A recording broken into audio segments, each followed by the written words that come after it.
Assalamualaikum warahmatullahi wabarakatuh. Perkenalkan, kami dari kelompok 10 akan mempresentasikan hasil diskusi kami mengenai pengujian hipotesis dan pengujian Chi-square. Perkenalkan, saya Andi Aliska Putri dengan NIM 225221102. Saya Risma Putri Wulandari dengan NIM 2252210093. Saya Putri Nur Afifah dengan NIM 225221106. Selamat menyaksikan. Nah, kemudian kita akan membahas mengenai uji hipotesis dan pengujian Chi-square. Yang pertama, kita akan membahas mengenai konsep hipotesis. Nah, sebenarnya hipotesis itu apa sih? Hipotesis adalah pendapat atau dugaan yang masih lemah dan harus diambil keputusan untuk menerima atau menolak hipotesis. Nah, caranya dengan menguji hipotesis itu sendiri. Hipotesis itu berguna dalam membimbing dan mengarahkan penelitian lebih lanjut. Nah, kegunaan hipotesis menurut Nazir itu ada 4. Yang pertama, memberi batasan dan memperkecil jangkauan dan kerja penelitian. Yang kedua, menyiagakan peneliti kepada kondisi fakta dan hubungan antar fakta yang kadangkala hilang begitu saja dari perhatian peneliti. Nah, yang ketiga, sebagai alat sederhana dalam memfokuskan fakta yang bercerai-berai tanpa koordinasi ke dalam suatu kesatuan penting dan menyeluruh. Nah, yang keempat itu sebagai pedoman dalam pengerjaan serta penyesuaian dengan fakta dan antar fakta. Nah, yang kemudian hipotesis itu harus sederhana dalam artian dapat diuji secara induktif melalui teknis analisis statistik. Jika asumsi atau dugaan tertentu tentang parameter populasi, maka hipotesis itu disebut hipotesis statistik atau hipotesis kerja.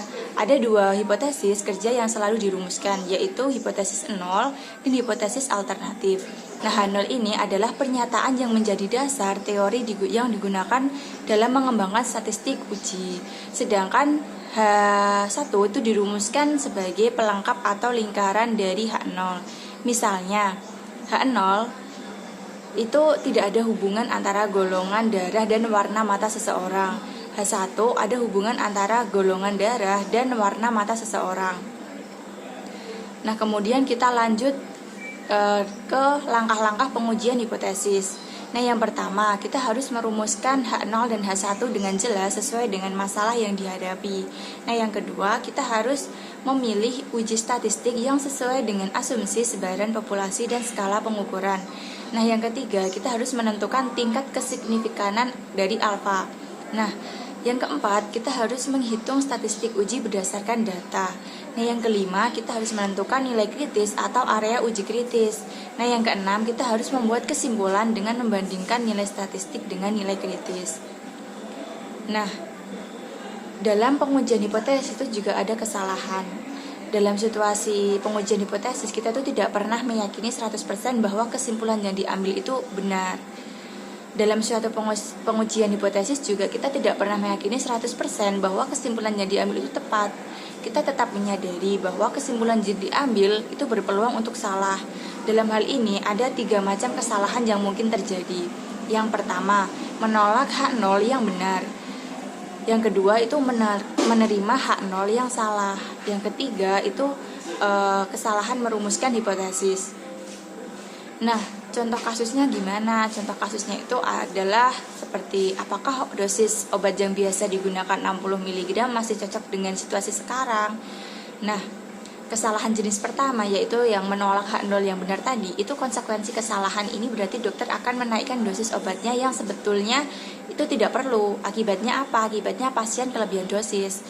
Nah, kesalahan jenis yang kedua itu menerima H0 yang salah. Dalam hal ini, dokter tetap menggunakan dosis lama, sementara penyakit membutuhkan dosis yang lebih tinggi. Nah, akibatnya apa? Akibatnya, pasien tidak sembuh meskipun telah berobat. Nah, yang ketiga, kita akan membahas tentang kesignifikan dan nilai kritis. Nah, makna dari signifikan itu mengacu pada sesuatu atau seseorang yang dianggap penting karena mampu memberikan pengaruh atau dampak tertentu terhadap suatu isu. Nah, makna signifikansi itu juga dapat diartikan sebagai sesuatu yang nyata atau berbeda.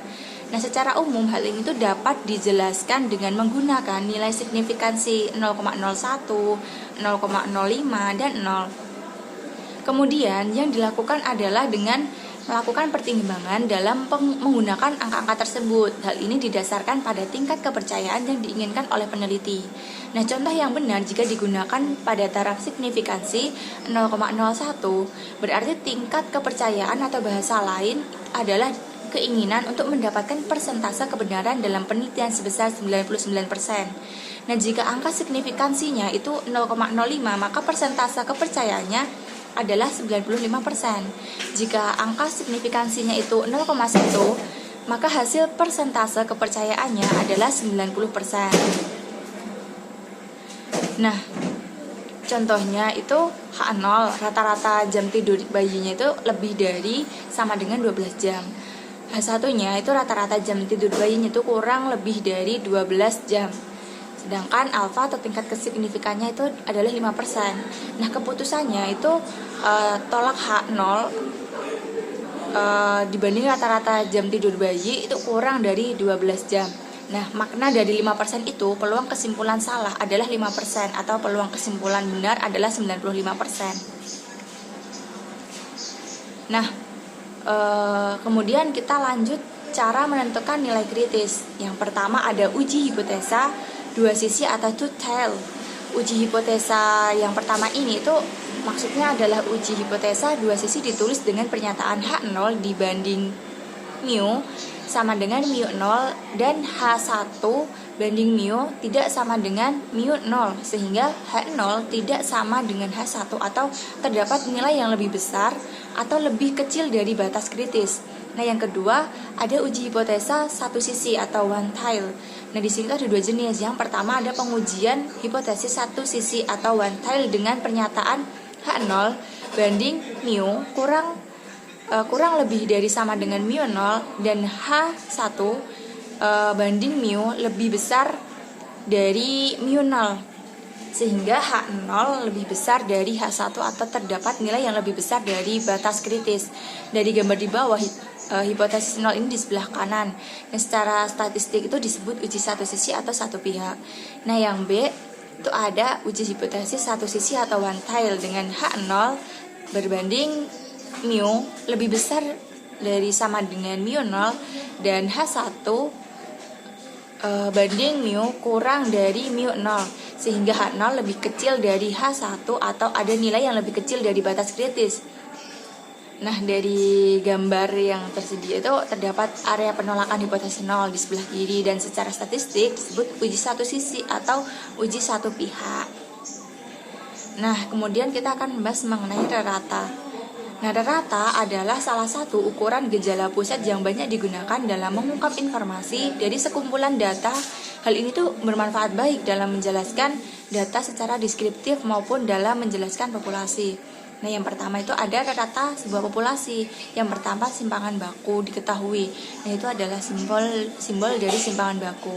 Nah, rumus yang simpangan baku diketahui itu ada Z sama dengan X bar dikurangin mu 0 per simpangan baku per akar dari N.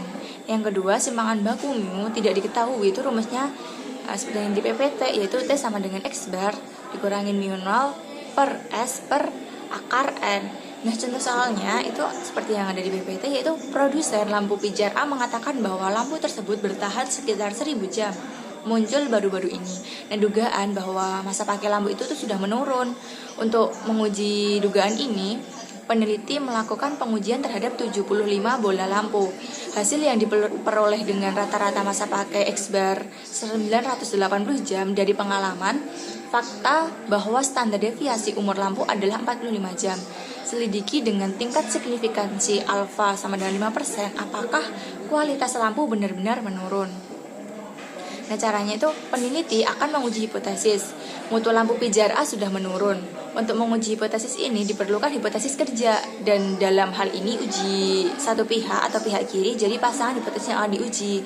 Nah, H0 banding mu sama dengan 1000 melawan H1 banding mu kurang dari 1000. Sekali lagi dijelaskan bahwa pasangan hipotesis kerja ini ekuivalen dengan pasangan berikut, yaitu H0 banding mu lebih besar dari sama dengan 1000 melawan H1 banding mu kurang dari 1000. Nah, karena simpangan baku populasi diketahui, maka simpangan bakunya itu 45 jam. Statistik yang sesuai itu menggunakan rumus yang atas tadi, yang Z sama dengan X bar dikurangin mu per simpangan baku per akar N. Nah, karena rata X barnya itu tadi 980 dan N-nya itu 75, maka kita tinggal masukin ke dalam rumusnya, yaitu Z sama dengan 980 dikurangin 1000 per 45 per 75. Nah, hasilnya adalah min 3,85. Nah, nilai kritis untuk ini itu min Z 0,45 sama dengan min 1,645, dan ini tuh menunjukkan bahwa nilai statistik Z sama dengan min 3,85 kurang min Z 0,45 yang sama dengan min 1,645, sehingga kesimpulannya adalah H0 ditolak. Jadi keluhan yang dapat dibenarkan, informasi semacam ini perlu digunakan pemilik pabrik untuk meningkatkan kembali mutu produksinya. Nah, selanjutnya kita akan membahas mengenai kesamaan dua rata. Banyak penelitian memerlukan perbandingan dua populasi. Misalnya nih, peneliti ingin membandingkan dua cara pengajaran, daya penyembuhan dua macam obat, dan sebagainya. Kita membatasi diskusi pada dua rata-rata populasi yang memiliki distribusi normal, atau menggunakan ukuran sampel yang memungkinkan pendekatan normal untuk digunakan. Misalkan aja kita memiliki dua populasi normal dengan rata-rata μi dan μ2 masing-masing dengan standar deviasi O dan 0,2. Dari setiap populasi diambil sampel acak dan independen dengan ukuran N dan N2. Nah, dari dua sampel ini masing-masing diperoleh rata-rata dengan standar deviasi X1, X2, dan S2. Nah, pengujian kesamaan rata-rata μ terus dan μ2 dalam tiga kemungkinan itu dapat dilakukan. Yang pertama ada H0 banding μ1 sama dengan μ2 melawan H1 banding μ2. Nah, kemudian yang kedua itu H0 banding μ1 sama dengan μ2 melawan H1 banding μ2 lebih besar dari μ2. Nah, yang ketiga H0 banding μ1 sama dengan μ2 melawan H1 kurang dari μ2.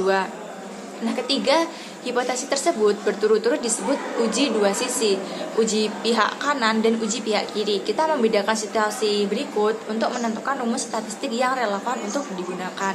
Nah, yang terakhir kita akan bahas tentang pengamatan berpasangan. Nah, di sini tuh misalkan populasi pertama memiliki variabel acak X dan populasi kedua memiliki variabel acak Y dengan nilai rata-rata μx dan uy. Untuk itu diambil sampel secara acak dari setiap populasi yang memiliki ukuran yang sama, yaitu N1 sama dengan N2 sama dengan N. Nah, untuk mendapatkan data sampel X1, X2, dan X pangkat N dan Y1, Y2, Dn, misalkan dua data yang diamati berpasangan, yaitu X1 berpasangan dengan Y1, X2 berpasangan dengan Y2. Nah, kemudian kita akan membahas mengenai pengujian chi-square yang akan dijelaskan oleh teman saya. Oke, baik, selanjutnya saya akan menjelaskan materi tentang pengujian chi-square. Nah, uji chi-square ini adalah uji hipotesis untuk membandingkan frekuensi pengamatan atau apa yang sebenarnya terjadi dengan frekuensi harapan. Nah, uji chi-square ini dengan metode goodness of fit dapat digunakan untuk menentukan apakah adanya perbedaan antara banyak pengamatan yang termasuk dalam setiap kategori. Nah, secara umum uji chi-square ini biasanya digunakan untuk menentukan apakah satu atau lebih variabel saling bergantung dengan variabel lain, dan korespondensasi antar frekuensi pengamatan variabel dan frekuensi yang dihitung menggunakan nilai prediksinya. Terus ada karakteristik dari chi-square, yaitu pertama ada pengkuadratan menghasilkan nilai chi-square yang selalu positif. Lalu ada beberapa jenis distribusi chi-square antara lain dengan DK sama dengan 1, 2, 3 dan seterusnya. Lalu ada informasi yang bersifat nominal atau diskrit. Selanjutnya rumus chi-square untuk uji hipotesis deskriptif atau sampel. Nah, rumusnya ada di atas ini ya. Terus selanjutnya distribusi chi-square merupakan distribusi dengan variabel acak kontinu. Simbol yang dipakai untuk chi-square adalah X kuadrat. Persamaan distribusi kuadrat adalah di bawahnya itu. Terus juga sudah ada keterangannya. Terus selanjutnya, jika digunakan untuk data empiris atau observasional, distribusi Chi kuadrat merupakan kriteria yang sangat penting untuk menguji hipotesis terkait varian serta untuk menguji kecocokan. Nah, yang kemudian dapat disimpulkan bahwa populasi sampel yang dipilih memiliki distribusi yang dimaksudkan. Misalnya, populasi memiliki distribusi binominal, Poisson, atau normal jika distribusi perkiraan berdasarkan sampel hampir identik atau mendekati teoritis distribusi. Misalnya, 300 kali digulung untuk dadu dengan 6.1234566. Bahkan jika dadu adalah dadu yang adil, kami mengantisipasi melihat masing-masing titik ini muncul dengan frekuensi kira-kira 50 dari waktu ke waktu. Setelah membandingkan frekuensi setiap dadu, kita dapat menggunakan kali kuadrat untuk menentukan apakah sebuah dadu dapat dianggap adil. Yang terdiri dari n variabel acak x sama dengan xi, di mana xi sama dengan n dalam kurung mu, simpangan baku 2 untuk semua i, di mana i sama dengan 1,2, n.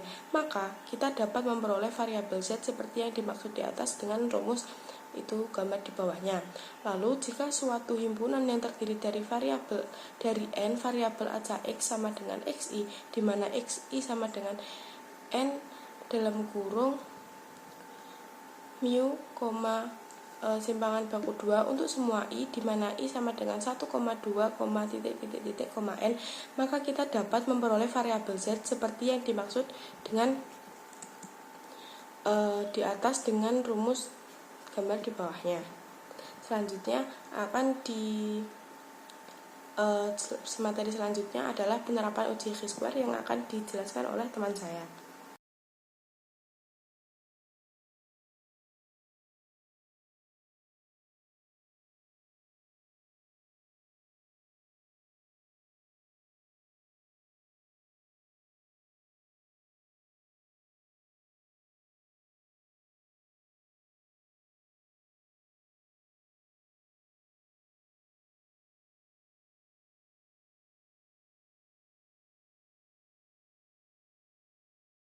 Dan penerapan uji chi-square.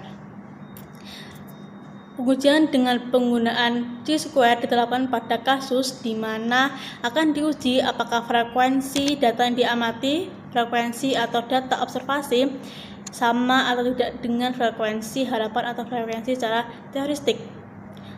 Kemudian hal yang dapat diuji dalam chi-square itu ada uji independensi, yang dimana uji independensi ini adalah uji untuk menentukan apakah antara variabel independen dan variabel dependennya terdapat perbedaan atau hubungan yang nyata atau tidak. Kemudian ada beberapa syarat yang harus dipenuhi, yaitu tidak ada cell dengan nilai frekuensi kenyataan atau disebut juga dengan actual cause atau FO sebesar 0. Kemudian apabila bentuk tabel kontingensi sama dengan 2 kali 2, maka tidak boleh ada satu sel saja yang memiliki frekuensi harapan atau disebut juga expect choice atau FH kurang dari 5. Kemudian yang terakhir yaitu apabila bentuk tabel lebih dari 2 kali 2, misal 2 kali 3, maka jumlah sel dengan frekuensi harapan yang kurang dari 5 tidak boleh lebih dari 20%. Kemudian jenis chi-square. Ada beberapa rumus yang digunakan untuk menyelesaikan suatu pengujian chi-square. Yang pertama itu tentang rumus koreksi Yates, yang dimana rumusnya yaitu x kuadrat sama dengan n dalam kurung ad min bc tutup kurung kuadrat min dalam kurung a plus b tutup kurung buka kurung c plus d tutup kurung buka kurung b plus d tutup kurung, yang dimana A, B, C, D ini adalah cell dari hasil persilangan dua variabel dan N sama dengan banyaknya sampel.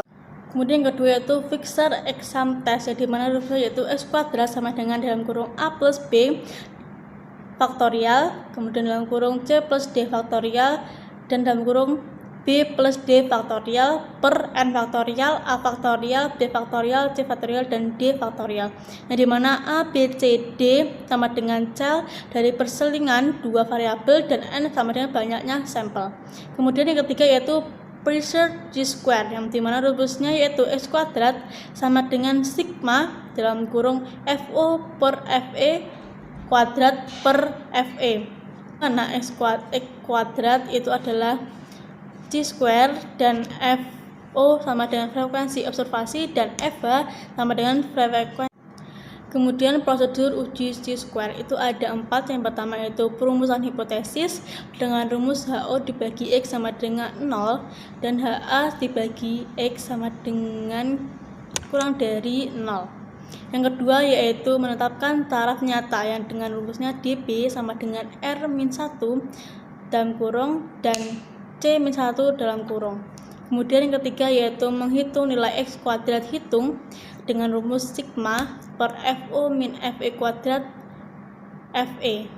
Kemudian 4 yaitu penarikan keputusan dari kesimpulan, di mana rumusnya adalah jika X kuadrat hitung lebih kecil dari X kuadrat hitung, maka HO diterima. Jika X kuadrat hitung lebih kecil dari X kuadrat hitung, maka HO ditolak. Kemudian yang terakhir yaitu uji goodness of fit, yang dimana uji ini itu adalah uji kecocokan. Uji untuk menentukan apakah sebuah populasi mengikuti distribusi tertentu atau tidak. Misalnya, kita ini mengetahui apakah populasi yang diamati berdistribusi normal atau tidak. Atau mungkin populasi yang diamati ternyata berdistribusi Poisson atau seterusnya. Kemudian uji goodness itu ada 4. Yang pertama yaitu perumusan hipotesis. Yang kedua itu menetapkan taraf nyata. Dan yang ketiga yaitu menghitung nilai X kuadrat hitung. Dan yang keempat yaitu penarikan keputusan. Yang dimana jika kita menarik keputusan itu harus melihat rumusnya, yaitu jika X kuadrat hitung lebih kecil dari X kuadrat tabel maka HO itu diterima. Sedangkan jika X kuadrat hitung itu lebih besar dari X kuadrat tabel, maka HO itu ditolak. Sekian dari kelompok kami mengucapkan terima kasih. Apabila ada kesalahan, kami mohon maaf. Wassalamualaikum warahmatullahi wabarakatuh.